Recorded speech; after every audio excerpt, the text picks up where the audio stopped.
y empezamos. Gracias. Querido Diego, muchas gracias por la introducción, gracias por la invitación. Bienvenidos todos a este evento. Como decía Diego, hemos estado ya realizando algunos eventos de educación tributaria en conjunto con Mercapital y este en realidad para mí tiene una particular importancia porque en este evento vamos a tratar algunas reformas tributarias que cambian la manera en la cual las compañías en delante van a distribuir dividendos, van a tener políticas respecto de capitalización de utilidades y es importante que los empresarios, directores y gerentes conozcan sobre estas reformas para que puedan tener una planificación tributaria eficiente y para que puedan aprovechar estas reformas como una oportunidad.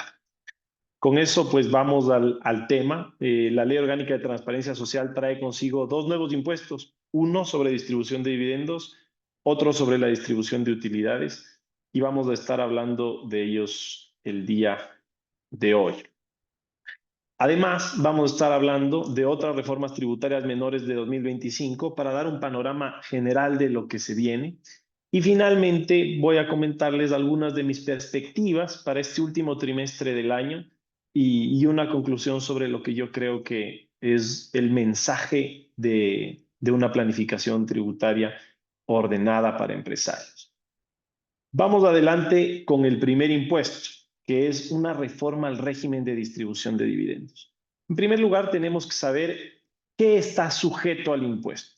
Lo que está sujeto al impuesto es la distribución de dividendos, pero la norma no lo entiende como el pago de dividendos a accionistas, sino la norma establece que el hecho generador de este impuesto es la distribución de dividendos entendida como la resolución que toma el máximo órgano de una entidad sobre la distribución de esos dividendos. Y la retención que tiene que hacer la compañía que distribuye los dividendos debe hacerse al momento en el cual la Junta toma esa decisión sin perjuicio de cuándo se haga el pago.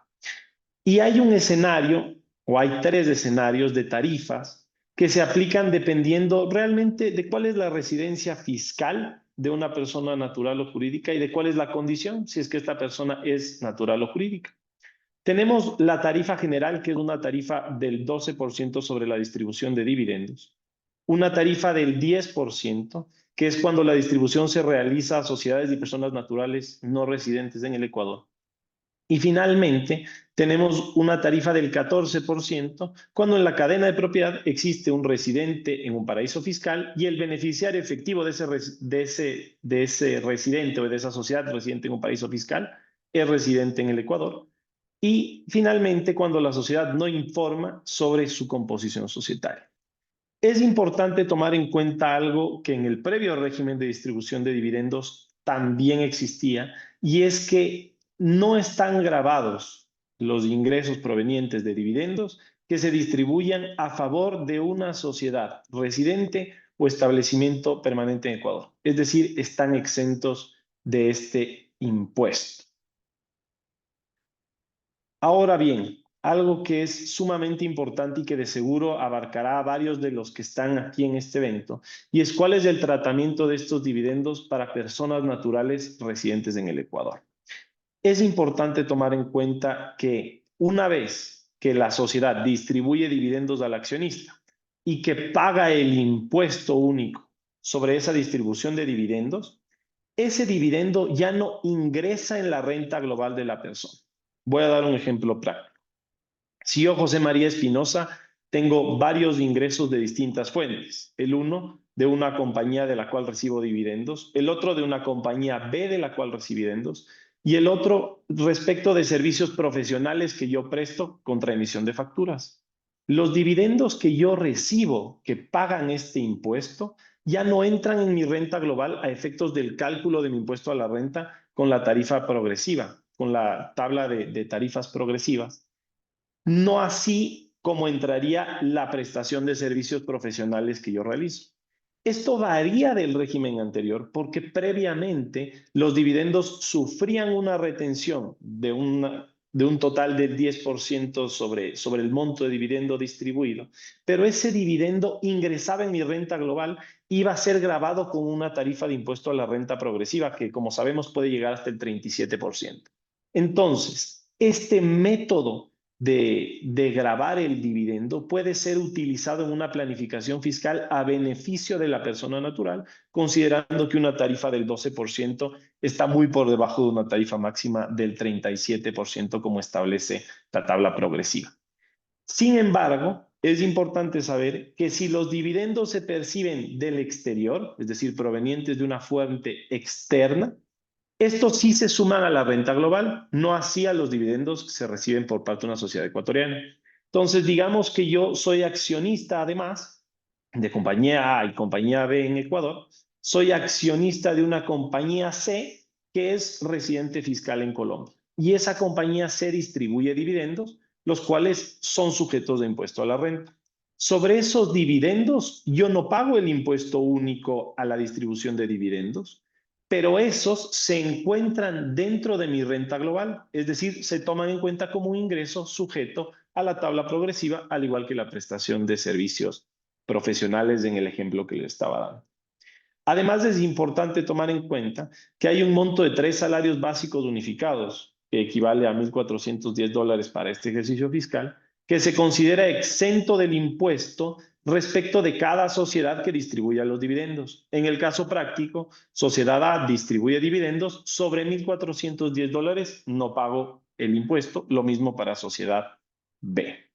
Y finalmente, y esto también es importante para los accionistas, los dividendos anticipados, préstamos o donaciones a accionistas se consideran dividendos distribuidos de facto. Va a poner un ejemplo práctico. Las sociedades por acciones simplificadas permiten la distribución anticipada de dividendos de manera trimestral. Si es que yo distribuyo esos dividendos de forma trimestral, de manera anticipada, yo tengo que pagar el impuesto a la distribución. Si es que a su vez la compañía realiza un préstamo a uno de los accionistas de la empresa, ese préstamo se considera también una distribución de dividendo anticipado a efectos de la norma y por lo tanto la sociedad debe retener el 12% o la tarifa que fuere, si es que es residente fiscal en otro país, a ese accionista. De igual manera, el mismo tratamiento tendrán las donaciones.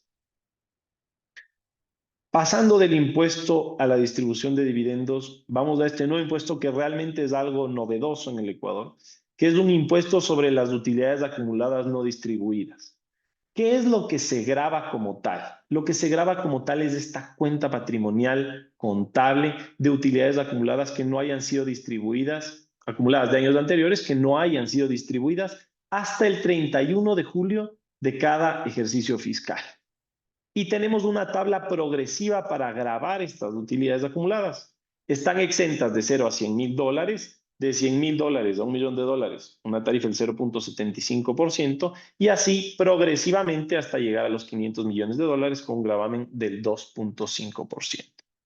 Ahora, ¿qué pasa si yo estoy obligado a pagar este impuesto?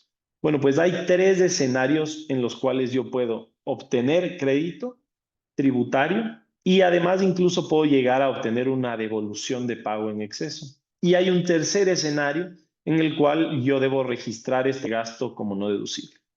En cuanto al primer supuesto, si es que yo distribuyo dividendos en los 2 años siguientes al pago de este impuesto, el valor pagado puede usarse como crédito tributario para cubrir la retención en la fuente aplicable.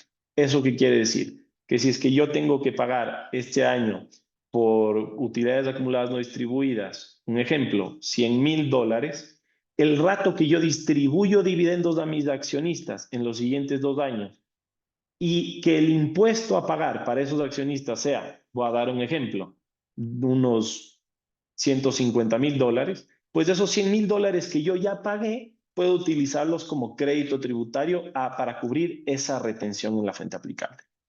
Además, si es que yo distribuyo, es decir, tengo 2 opciones, o capitalizo esas utilidades acumuladas en los siguientes 2 años al valor pagado, el valor puede acreditarse al impuesto a la renta de la entidad, es decir, es crédito tributario para el pago del impuesto a la renta, y puedo solicitar incluso la devolución del pago en exceso que represente ese crédito tributario.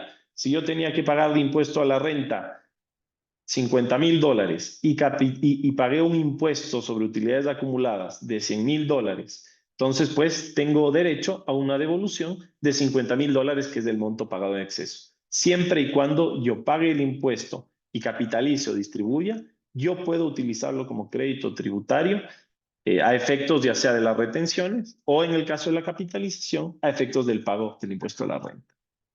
Si es que yo elijo no distribuir ni capitalizar en los 2 años siguientes al pago, el valor no será acreditable ni reembolsable y tengo que registrarlo como un gasto no deducible.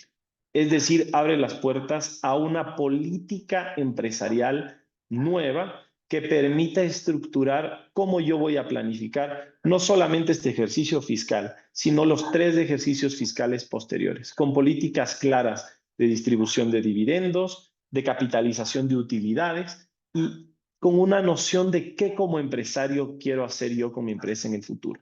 Eso acompañado de una estrategia tributaria. ¿Cuál es el impacto que esto tiene en grupos económicos y principalmente en holdings? Es que las holdings pueden compensar este crédito, el crédito del impuesto que pagarían sobre estas utilidades, o solicitar su devolución desde el mes siguiente hasta por 3 años, del mes siguiente a la distribución. Esto siempre y cuando las utilidades se capitalicen o se distribuyan dividendos. Aquí para mí la norma tiene un vacío que el reglamento va a suplir, porque la norma establece que las holdings, después de la distribución de dividendos, pueden utilizar el pago de este impuesto como crédito tributario e incluso pueden solicitar su devolución. Pero no queda claro si es que desde el mes siguiente de la distribución de dividendos yo puedo solicitar la devolución. ¿Qué pasa si yo capitalizo? ¿Desde cuándo puedo hacerlo? Este vacío legal para mí va a ser suplido en el reglamento y pues seguro estaremos esperando a que este salga en las siguientes semanas ya por parte del Ejecutivo. Para dar un panorama tributario general, simplemente vamos a mencionar algunas reformas tributarias. Yo he puesto menores más allá de que no necesariamente lo son, pero que son reformas tributarias que no atañen específicamente al tema que estamos hablando. La primera es la remisión de intereses y multas sobre capital para obligaciones tributarias en firme o que se encuentran pendientes de resolución. Esto es importante tomar en cuenta porque tenemos todavía el ejercicio fiscal para acogernos a tal remisión y una planificación tributaria deberá incluir también como insight, como un elemento importante, el que hay una remisión en el Ecuador periódicamente. Es decir, las remisiones tributarias en el Ecuador han sido una herramienta de capitalización de impuestos por parte de capital tributario realmente por parte de los gobiernos. Y sí es importante saber que tenemos una remisión tributaria en este año y que definitivamente, al menos lo que la historia nos enseña de los últimos 10 años, es que hay una remisión tributaria cada 3 años aproximadamente. Y además, el Servicio de Rentas Internas ha implementado ciertas medidas, principalmente relacionadas con comprobantes de venta, que pueden afectar el flujo de caja empresarial. ¿Cuáles son entonces las perspectivas futuras que tenemos para la finalización de este ejercicio fiscal y los que vienen? La primera es que vamos a poder ver posibles ajustes a estos 2 impuestos que hemos analizado el día de hoy en los reglamentos de aplicación, en el reglamento a la ley y también en resoluciones que puede emitir el Servicio de Rentas Internas. Esto en cuanto a plazos principalmente para pagos y a suplir ciertos vacíos como uno que nosotros ya vimos. La segunda es que para mí hay un riesgo de fiscalización importante en la actualidad por parte del Servicio de Rentas Internas y esto es algo que las compañías tienen que tomar en cuenta. Esta administración tributaria que está vigente en los últimos 2 años y medio ha tenido un ahínco muy especial en hacer una revisión tributaria de actuaciones previas de manera muy minuciosa. Cada vez más hay alertas a contribuyentes de que se encuentran no solamente diferencias, sino incluso alertas de que hay algo que no cuadra para el Servicio de Rentas Internas, por decirlo coloquialmente, en declaraciones de impuesto a la renta o declaraciones de IVA. Es importante que las decisiones tributarias que tomen las compañías te ajusten a esta nueva realidad. Y esta nueva realidad obedece a que el servicio de rentas internas tiene no solamente mucha más información de la que tenía antes, sino que tiene una capacidad de procesar información de una forma mucho más ágil a la que tenía previamente. En el gobierno de Guillermo Lasso se implementó el sistema de procesamiento de datos Falcon, que es un sistema que permite incluso levantar alertas automáticas a la administración sobre declaraciones y contribuyentes que pueden tener una probabilidad de elusión mayor que otra.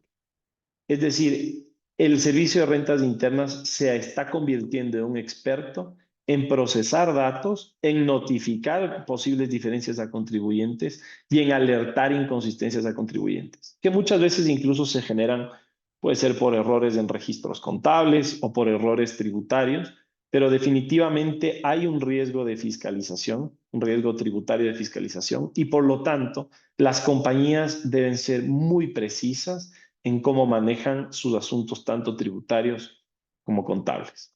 Y finalmente, este cambio en el régimen tributario respecto de la distribución de dividendos y realmente también de capitalización de utilidades abre para mí una oportunidad de planificaciones tributarias que no sean solamente salidas de emergencia, sino que sean planificaciones tributarias sostenibles en un mediano y largo plazo que vayan acorde a políticas empresariales claves.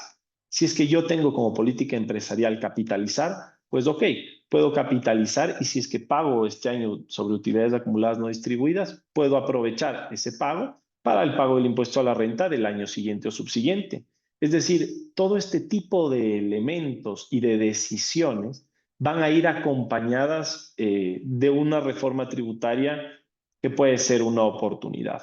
Para eso mi sugerencia es siempre asesorarse, siempre tomar decisiones que sean sostenibles a largo plazo y no tomar decisiones que sean simplemente respuesta a una especulación. Algo que hemos visto desde el sector tributario es que medios de comunicación, algunos colegas también han alertado sobre, particularmente sobre el impuesto a la distribución de dividendos, sobre el gravamen que esto podría generar cuando, como vimos, esto incluso podría ser algo beneficioso para una persona natural.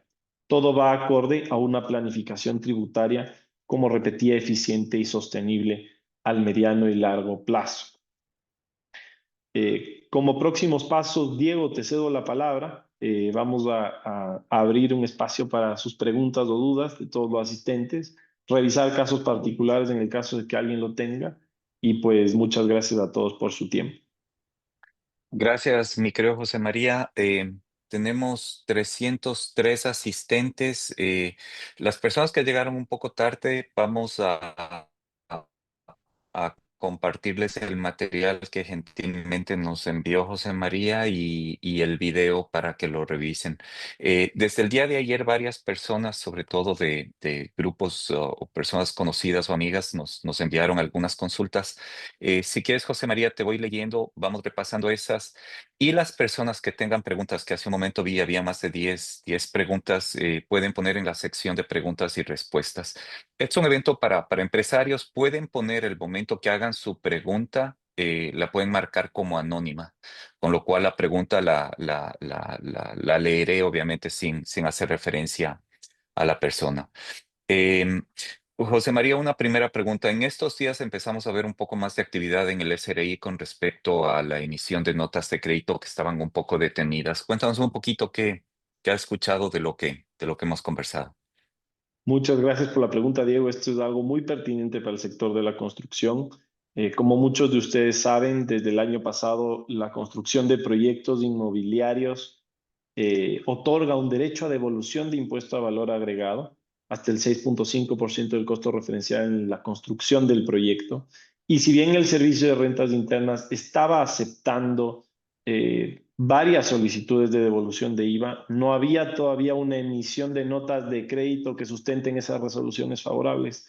Esto cambió esta semana. Desde abril hasta la semana pasada no se habían emitido notas de crédito y pues ya se empezaron a emitir nuevamente notas de crédito para el sector inmobiliario, lo cual de seguro les beneficiará mucho en materia de flujo y liquidez. Perfecto. José María, ¿puedes avanzar una lámina adicional, por favor? Sí. Eh, Van a estar los dos, los códigos QR. Recomendamos que contacten a José María si tienen alguna pregunta o si desean las personas que tengan notas de crédito en Mercapital les podemos ayudar a negociarlas. Somos la casa de valores que en el 2024 hizo mayor número de transacciones y estamos apoyando a muchísimas personas a negociar las notas de crédito, con lo cual el dinero lo reciben en cuestión de un día o 2 días máximo. Tenemos un gran portafolio inventario de puntas de compra y venta. La siguiente pregunta, alguien me está escribiendo por chat. Las preguntas, por favor, en la sección inferior de preguntas y respuestas, la pueden marcar como anónima. Vamos a contestar todas las preguntas. Tenemos bastante café y agua con José María, así que tengan toda la confianza. Estos son temas muy, muy importantes. La siguiente pregunta es, y esta me pareció muy interesante, de una dama de constructores positivos. ¿Qué es más beneficioso y por qué razones aplicar la recuperación del IVA o mandar el IVA al costo en el caso de construcción de vivienda? Me encantó la pregunta. Muchas gracias, Diego. Saludos a constructores positivos y a todo el sector inmobiliario. La diferencia es simplemente económica. Si es que yo obtengo la devolución del IVA, que implica un 6.5% del costo referencial de mi proyecto, yo obtengo la devolución de la totalidad del IVA que yo he pagado en la ejecución de ese proyecto, ¿no es cierto? Siempre y cuando, por supuesto, no supere el 6.5% del costo referencial. Si es que yo lo cargo al costo del proyecto, el impacto tributario es en realidad del 25% de ese monto. Es decir, si yo he pagado $100,000 de IVA, obtengo la devolución de esos $100,000, que actualmente la verdad es que el Servicio de Rentas Internas sí ha sido bastante abierto en aceptar estas solicitudes de devolución siempre y cuando sean bien presentadas. Si es que yo lo cargo al costo, me deduzco, ¿no es cierto? Y aplicando la tarifa del 25% para sociedades, el impacto económico positivo que yo tengo es de $25,000. En ese contexto, sí es beneficioso solicitar la devolución del IVA y no solamente registrarlo como costo. Perfecto. Muchas gracias, José María. Una pregunta que tenemos acá, Rubén. Buenos días. ¿Los dividendos que no entran en la base grabada se deben declarar como ingresos Ujú. exentos? Buenos días, Rubén. Muchas gracias por la pregunta. Sí, es decir, los dividendos que están exentos son sobre los $1,410. Es decir, si es que yo tengo dividendos por $2,000, por poner un ejemplo, tengo que pagar el impuesto, únicamente aplicar la retención realmente como compañía sobre $590. La compañía retiene únicamente aplicando la tarifa que corresponde. Una siguiente pregunta. ¿Los pagos realizados a terceros por cuenta de los accionistas se considera como préstamo? Gracias por la pregunta. No, los pagos realizados a terceros por cuenta de los accionistas no se consideran préstamo, solamente los préstamos que la compañía hace a los accionistas o donaciones que la compañía hace a los accionistas se consideran en realidad como dividendo a efectos de la norma. Pero la respuesta es Perfecto. no. Perfecto. Este tema de los préstamos es importante que lo comprendan y José María, hay varias preguntas que están llegando en ese sentido, es muy importante. Así es. Dayanara, buenos días, Dayanara. En caso de que le haga un préstamo comercial a un accionista para un proyecto que se va a ejecutar como persona natural, ¿puedo dejar de considerarlo como anticipo a dividendos? No, la norma es clara en que los préstamos comerciales a los accionistas se consideran anticipo de dividendos a efectos de la norma y la compañía debe hacer la retención del 10%. En ese caso, José María, ¿qué alternativas puede tener una compañía? Es decir, una compañía no necesariamente puede estructurarlo como un préstamo, sino si es que una compañía y una persona natural van a ejecutar un proyecto en conjunto, tal vez algo interesante es utilizar un vehículo mercantil. Constituye un joint venture en el cual